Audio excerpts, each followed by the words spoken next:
मार्च 1931 कराची।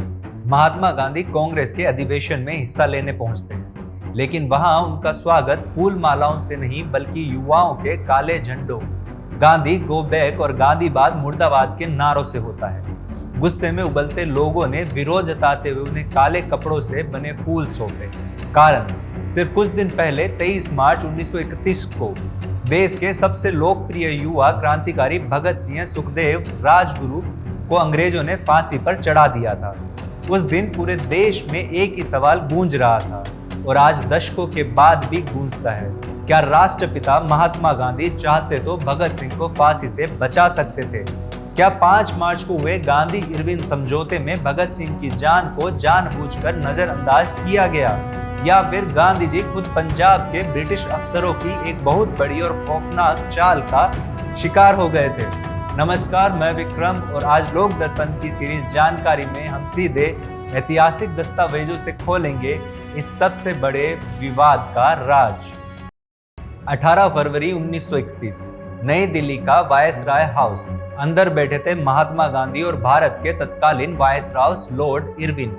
इसी कमरे में गांधी इरविन समझौते की शर्तें तय हो रही थी। सालों से हम यही सुनते आए हैं कि गांधी जी ने इस मीटिंग में भगत सिंह का जिक्र तक नहीं किया, लेकिन सच क्या है? आइए खुद वायसराय लॉर्ड इरविन की पर्सनल डायरी के पन्ने पलटते हैं। इरविन ने 18 फरवरी की अपनी रिपोर्ट में साफ लिखा है कि गांधी जी ने बैठक में कहा था, इस मामले का हमारी चर्चा से कोई सीधा संबंध नहीं है, लेकिन यदि आप देश का माहौल अनुकूल बनाना चाहते हैं तो आपको भगत सिंह की फांसी स्थगित कर देनी चाहिए। ध्यान दीजिए, गांधी जी ने सजा माफ करने की नहीं बल्कि स्थगित करने की मांग की थी। लेकिन क्यों? क्योंकि सिर्फ 7 दिन पहले 11 फरवरी 1931 को लंदन के प्रीवी काउंसिल भगत सिंह की फांसी रोकने की अपील खारिज कर चुकी थी।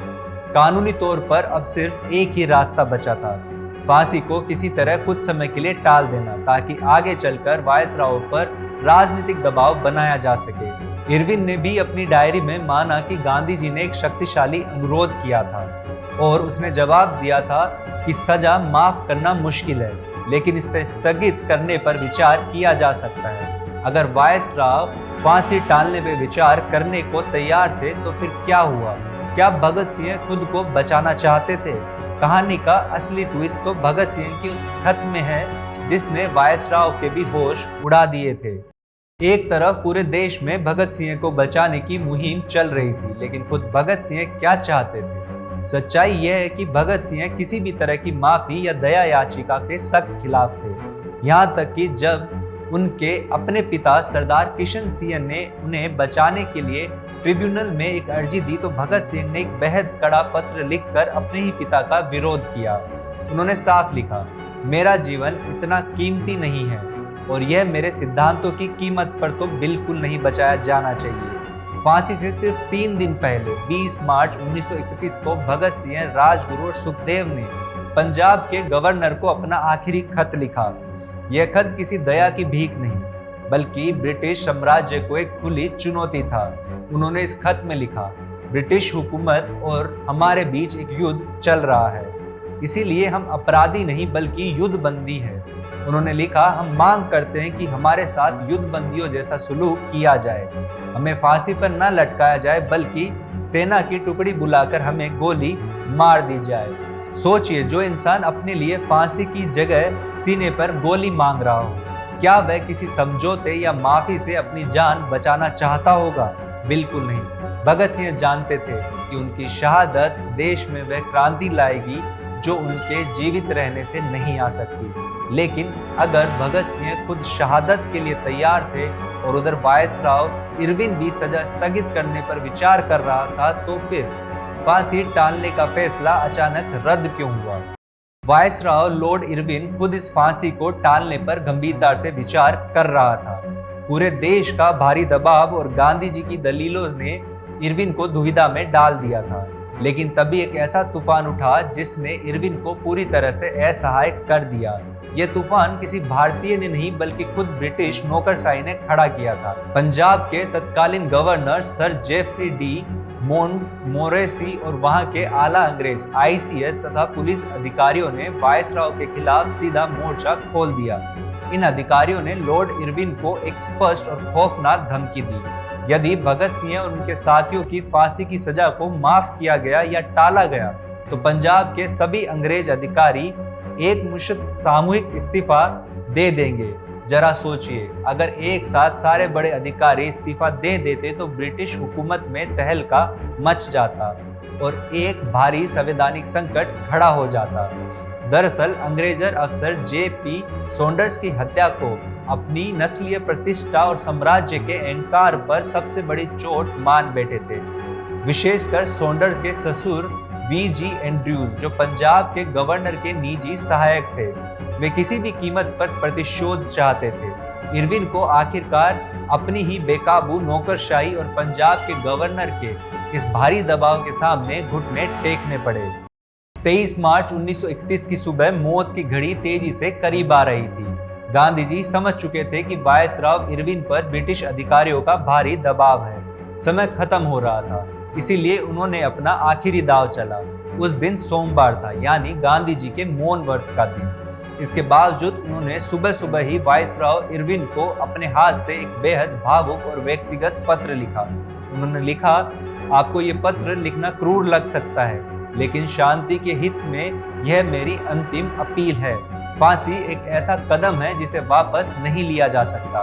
गांधी जी ने अपनी पूरी ताकत झोंकते हुए यहाँ तक लिख दिया कि अगर मेरी उपस्थिति जरूरी हो तो मैं आ सकता हूँ।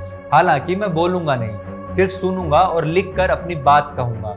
उन्होंने वायसराय के ईसाई मूल्यों को जगाने के लिए पत्र के अंत में एक पंक्ति लिखी, दया कभी विफल नहीं होती।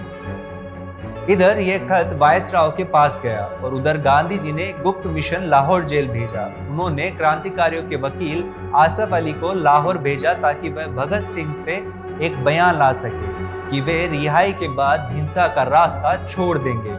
गांधी जी इस बयान को वायसराय के सामने फांसी रुकवाने के लिए सबसे बड़े हथियार के रूप में इस्तेमाल करना चाहते थे, लेकिन पंजाब के अंग्रेज अधिकारी बहुत चालाक थे। उन्होंने आसिफ अली को जेल के भीतर भगत सिंह से मिलने ही नहीं दिया। गांधी जी का ये आखिरी दाव और आसिफ अली का मिशन पूरी तरह फेल हो गया। गांधी जी और पूरे देश इस उम्मीद में था कि शायद उनके खत से वायसराय का दिल पिघल जाए, लेकिन उन्हें क्या पता था कि अंग्रेज सरकार 24 मार्च की सुबह का इंतजार ही नहीं कर रही थी।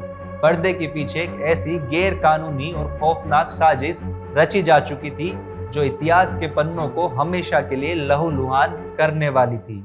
कानून के मुताबिक फांसी हमेशा सुबह दी जाती है, लेकिन 23 मार्च 1931 को ब्रिटिश हुकूमत ने अपने ही बनाए सारे नियम और अंतर्राष्ट्रीय कानून तोड़ दिए। जेल के बाहर हजारों लोगों की भीड़ जमा थी। बगावत के खौफ से अंग्रेज इतने डरे हुए थे कि उन्होंने 24 मार्च की सुबह का इंतजार ही नहीं किया। शाम के करीब 7 बजे लाहौर सेंट्रल जेल के अंदर से अचानक इंकलाब जिंदाबाद के गगनभेदी नारे गूंजने लगे और ठीक 7:33 तय समय से करीब 11 घंटे पहले ही भगत सिंह, सुखदेव और राजगुरु को फांसी पर लटका दिया गया। लेकिन अंग्रेजों की असली कायरता इसके बाद शुरू हुई।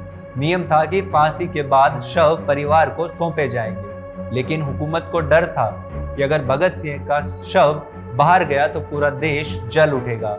इसलिए जेल के पिछले हिस्से से शवों को निकालने की साजिश रची गई। शहीदों को शवों को बेरहमी से काटा गया, उन्हें बोरियों में ठूसा गया और एक लॉरी में डाल दिया गया। रातों रात उस लॉरी को लाहौर से मीलों दूर सतलज नदी के किनारे ले जाया गया। वहां चोरी छिपे बिना किसी धार्मिक विधि विधान के उन परम देशभक्तों के शवों पर मिट्टी का तेल छिड़का गया और आग लगा दी गई। जब आधी रात को गांव वालों ने आग की लपटें देखी और वो वहां पहुंचे तो अंग्रेज अफसर उन अध जले शवों को वहीं छोड़कर भाग खड़े हुए। बाद में भारी मन से जनता और परिवार ने वहां से अस्थियां और अवशेष बटोरे और रावी नदी के तट पर, जहां लाला लाजपत राय का अंतिम संस्कार हुआ था, अपने इन वीरों का सम्मान पूर्वक असली अंतिम संस्कार किया। फांसी के बाद पूरा देश गुस्से में उबल रहा था, लेकिन इससे भी बड़ा वैचारिक तूफान खुद कांग्रेस के भीतर खड़ा हो गया था। वामपंथी धड़े के नेता विशेषकर सुभाष चंद्र बोस और पंडित जवाहरलाल नेहरू इस फांसी से बुरी तरह आहत थे। सुभाष चंद्र बोस का स्पष्ट मानना था कि भगत सिंह और उनके साथियों को बचाने के लिए अगर जरूरत पड़े तो वायसराय के साथ हुई गांधी इरविन समझौते को ही तोड़ देना चाहिए। लेकिन अपनी किताब द इंडियन स्ट्रगल में बोस ने यह सच्चाई भी स्वीकार की कि ये मानना पड़ेगा कि महात्मा ने अपनी तरफ से बचाने की पूरी कोशिश की थी। दूसरी ओर पंडित नेहरू ने लंदन में अपने संपर्कों के जरिए फांसी रुकवाने का कूटनीतिक प्रयास किया था। उन्होंने खुलेआम कहा, भले ही मैं उनके तरीकों से सहमत हूं या नहीं, लेकिन उनके साहस और बलिदान के लिए मेरे दिल में असीम सम्मान है। तो फिर गांधी जी क्यों नाकाब रहे? असली वजह थी विचारधारा का टकराव। गांधी जी अपनी अहिंसा की नीति से पूरी तरह बंधे हुए थे। वे फांसी रुकवाने की पुरजोर पैरवी तो कर रहे थे, लेकिन अहिंसा के पुजारी होने के नाते वे इसे किसी समझौते की अंतिम शर्त नहीं बना सकते थे। वायसराय इरविन भी यह बात समझ गया था कि गांधी जी भगत सिंह के मुद्दे पर यह समझौता नहीं तोड़ेंगे। यही वह वैचारिक सीमा थी जिसने इस पूरे मामले को एक ऐतिहासिक त्रासदी में बदल दिया। इतिहास के इस सबसे भावुक और विवादास्पद अध्याय का निष्कर्ष यही है कि महात्मा गांधी और भगत सिंह दोनों के वैचारिक रास्ते बिल्कुल अलग थे। मानो एक नदी के दो किनारे हो, लेकिन उनकी मंजिल एक ही थी, आजाद भारत। गांधी जी अहिंसा के रास्ते पर अडिग थे और किसी भी तरह की हिंसा के खिलाफ थे, जबकि भगत सिंह का स्पष्ट मानना था कि ब्रिटिश साम्राज्यवाद को उखाड़ फेंकने के लिए एक सशस्त्र और जन क्रांति की जरूरत है। दस्तावेज गवाह है कि गांधी जी ने अपनी तरफ से वायसराय इरविन से फांसी टालने की मिन्नतें की, लेकिन अहिंसा के अपने उसूलों से बंधे होने के कारण वैसे गांधी इरविन समझौते की अंतिम शर्त नहीं बना पाए। इसीलिए इस पूरी ऐतिहासिक त्रासदी में असली विलेन न तो गांधी जी थे और न ही कोई दूसरा भारतीय। असली अपराधी वह नस्ल भेदी ब्रिटिश नौकरशाही और उनकी व्यवस्था थी, जिसने अपने अहंकार और जिद के लिए न्याय का सरेआम गला घोंट दिया। भगत सिंह सिर्फ 23 साल की उम्र में फांसी चढ़ गए, लेकिन उनका यह बलिदान खाली नहीं गया। देश के लिए हंसते हंसते जान देने वाले इस युवा ने जाते जाते भारत को इनकलाब जिंदाबाद का वह अमर मंत्र दे दिया जो पूरे देश की आजादी का सबसे बड़ा हथियार बन गया। धन्यवाद। मैं विक्रम और आप देख रहे थे लोक दर्पण की सीरीज जानकारी।